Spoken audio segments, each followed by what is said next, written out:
دکتۆر سەفین یاسین فریادڕەسێکی بێدەنگ، دڵێک پڕ لە خۆشەویستی. لە گۆشەیەکی پڕ لە هیوا و خۆشەویستیدا ناوی دکتۆر سەفین یاسین وەک چرایەکی گەشت دەدرەوشێتەوە، نەک تەنها وەک کەسایەتیەک بەڵکو وەک فریادڕەسێک بۆ ئەو کەسانەی ژیان پشتی لێ کردو.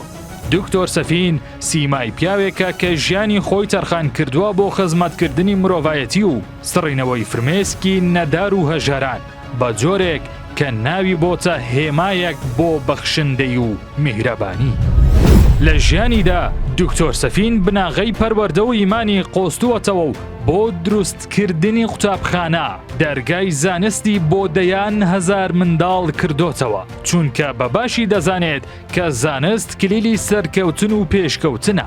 لە پاڵ پەروەردەدا گرنگی بەلایەنی ڕۆحی و ئیمانی خەڵکیش داوە، با دروستکردن و نۆژانکردنەوەی دەیان مزگەوت شوێنی پەرستنی بۆ موسڵمانان فراهەم کردووە تا دڵەکانیان ئارام بکەنەوە و پەرستشەکانیان تێدا ئەنجام بدەن.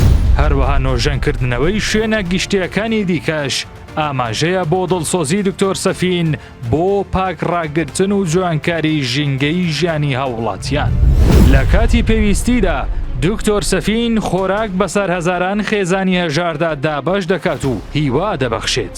هەروەها قەرزی غەرزدارانی داوەتەوە و کرێی خانووی نەدارانی لە ئەستۆ دەگرێت تا خێزانەکان بە ئاسوودەیی بژین.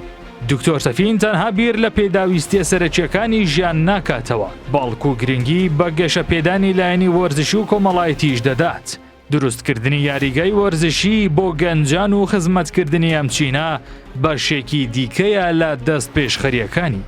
یەکێک لە کارە هەرە گەورە و کاریگەرەکانی دکتۆر سەفین لە ئەستۆگرتنی خارجی هاوسەرگیری گەنجانە. ئەو بەباشی دەزانێت کە قورسی بارگرانی ژیان چۆن دەبێتە ڕێگر لە بەردەم گەنجان بۆ پێکێنانی ژیانی هاوسەرگیری بۆیە دەستی یارمەتی درێژ دەکات.